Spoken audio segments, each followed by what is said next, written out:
Welcome to the final OpSafe winner of the season, the Million Blanket March, everybody.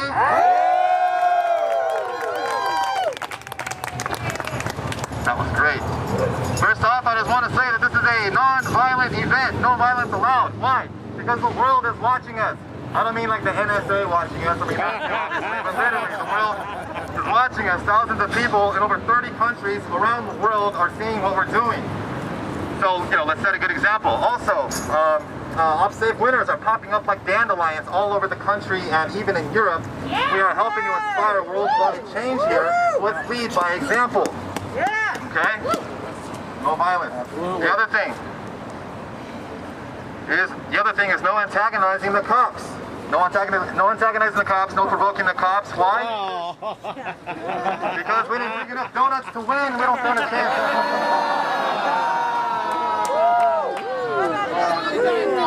No donuts on fishing poles, huh? But seriously, folks, what we need to do is occupy the moral high ground. Governing with violence is not really governing at all. We don't need violence. We don't need violence. Our voices are louder than a bomb. Our actions are louder than a bomb. Yeah. Make your very existence an act of rebellion. If you need violence to enforce your ideas are bullshit. Yeah. On the back the other day, and I was talking to a young veteran, and he was about to turn 21, and he had already served in Baghdad. He was wondering out loud to me why the government allows him to kill people, but the government doesn't allow him to buy or drink alcohol. I didn't know what to say. The closest I ever came to serving in Baghdad was living in Los Angeles. But after thinking about it, I realized what it is, and that is that society has lost the ability to distinguish between morality and legality. What is moral is not always legal, and what is legal is not always moral. Everything that Charlie Hales does, the cops do, is legal. Everything Obama, Bush, Hitler, everything they did or still do is legal.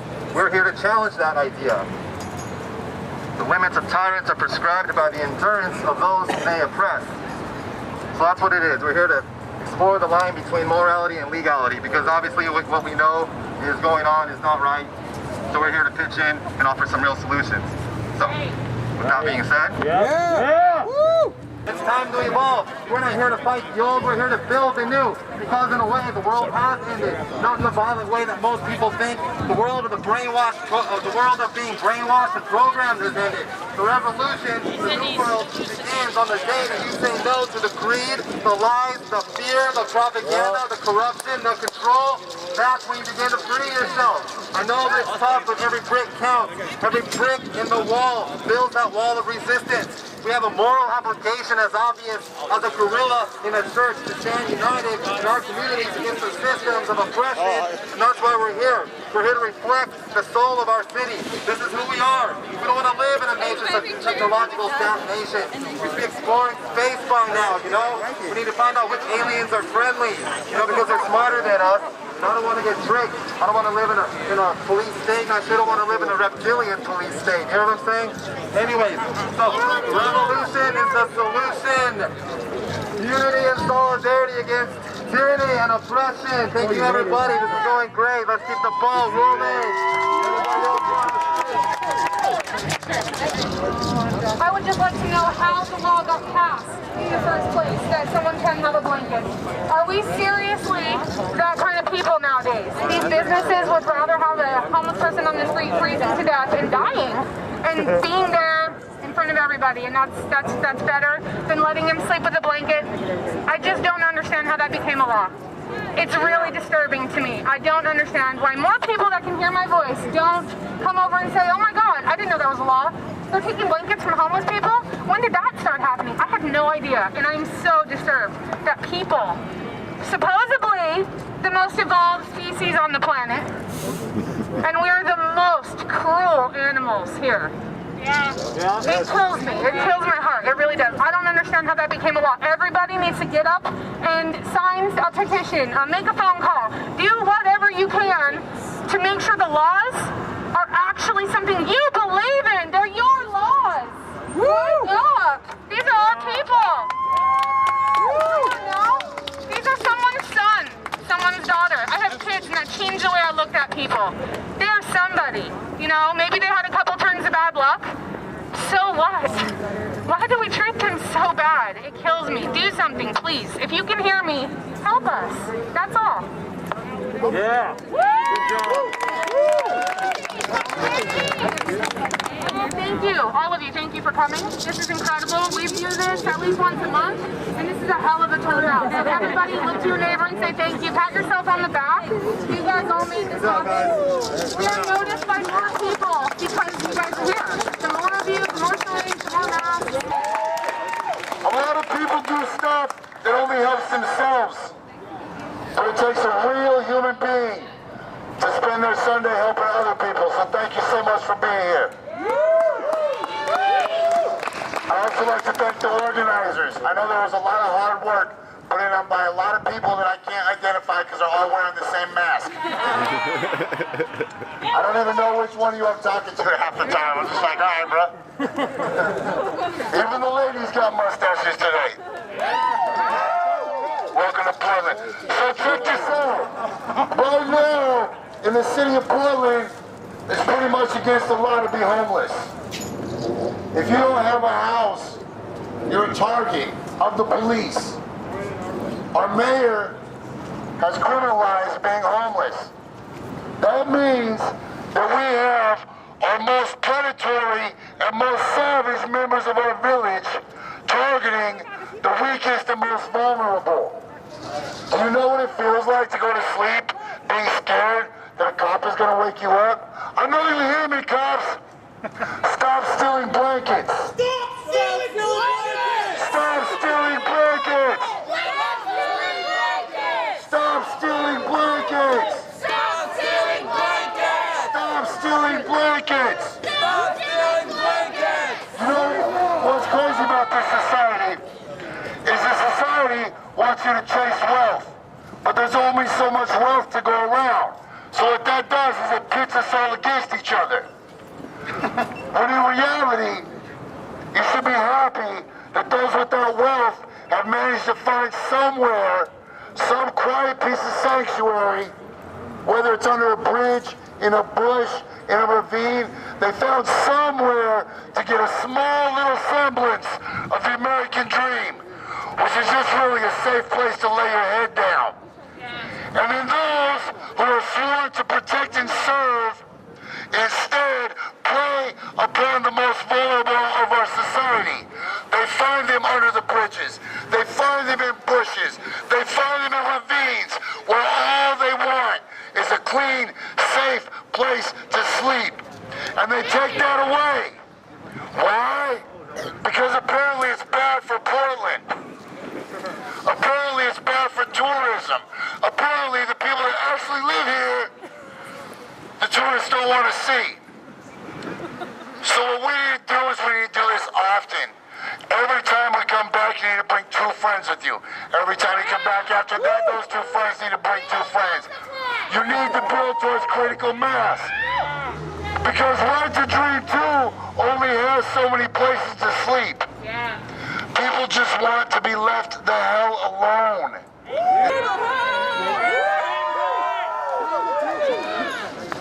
So I'm Ibrahim Mubarak from Right to Survive, Right to Dream.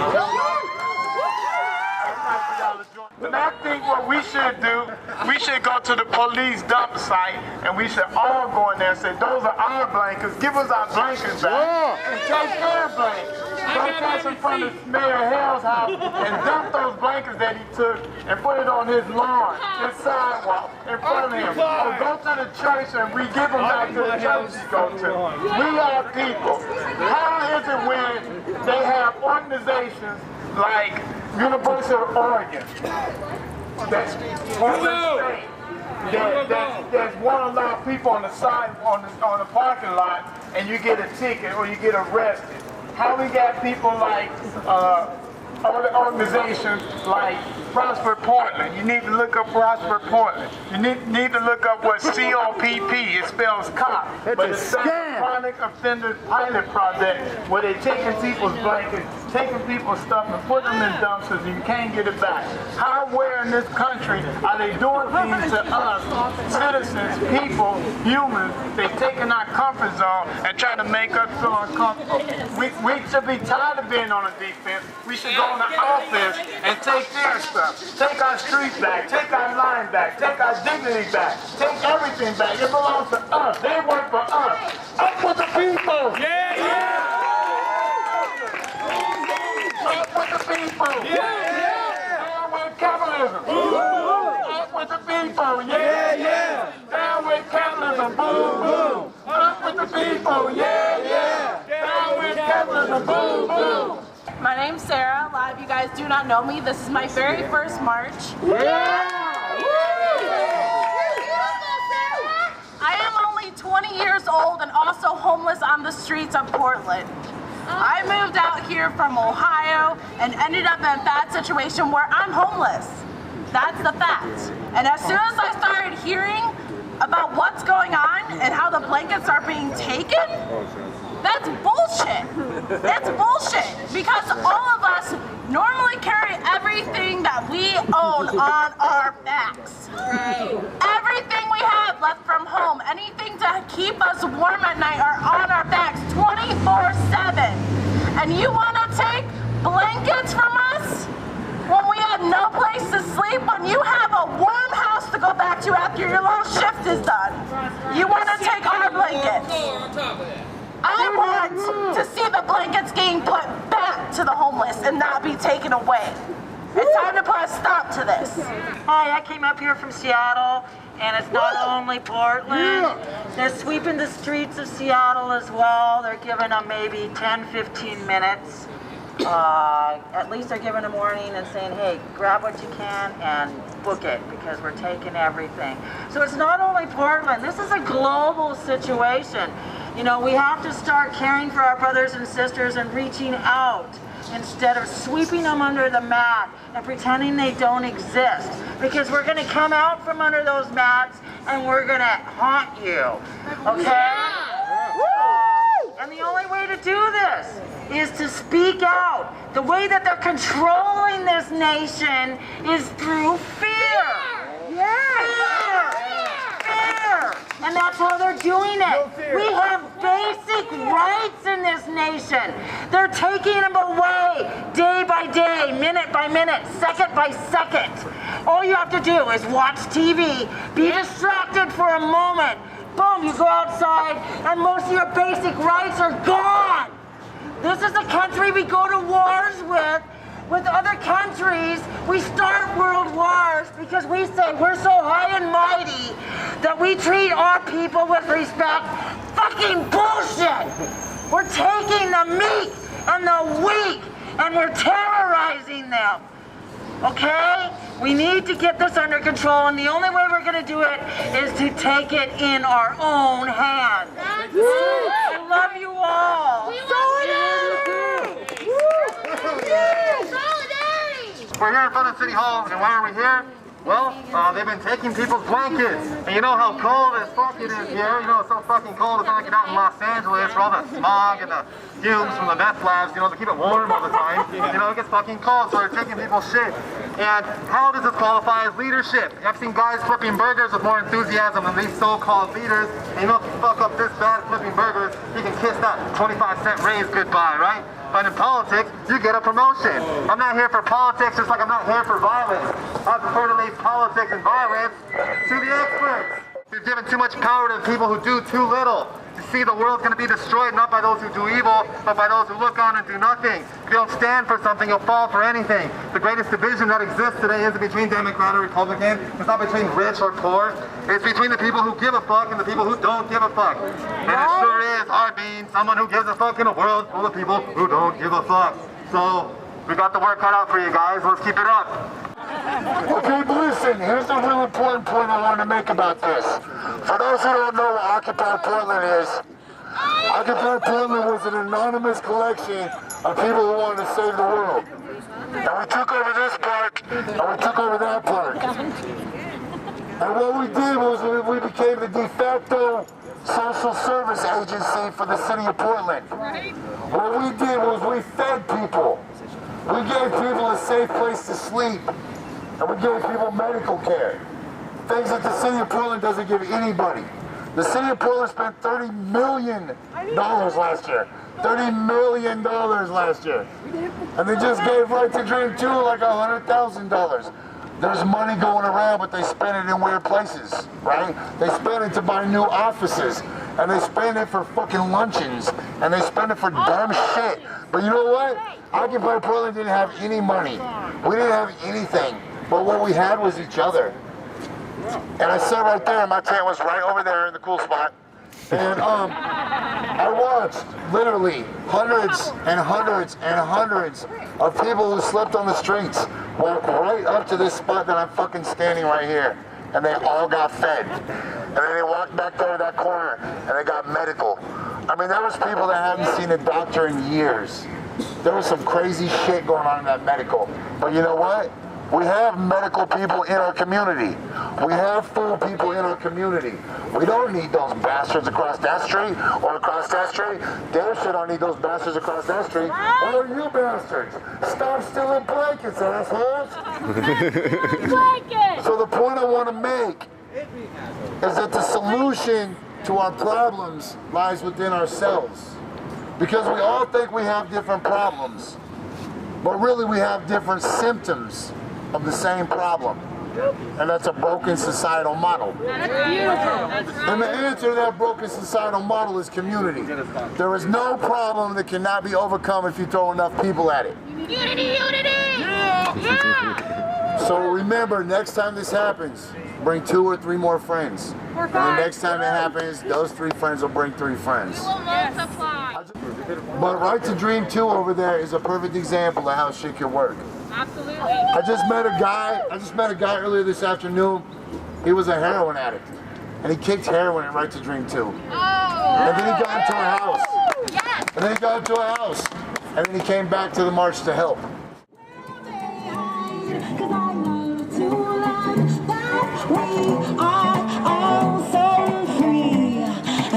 One in this great big sea and the sun.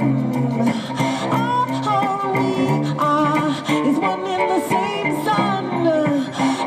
All we are is one in the same sun. Oh yeah. Oh well. Oh yeah. We are one in the same sun, one in the same sun. All we are is one. Fake it till you make it, that's what they said. But I know, and I'll roll that way. 'Cause I believe in all eternity that we are what that means to be. We are one and I can see. All in the same sun. All in the same sun. Oh yeah.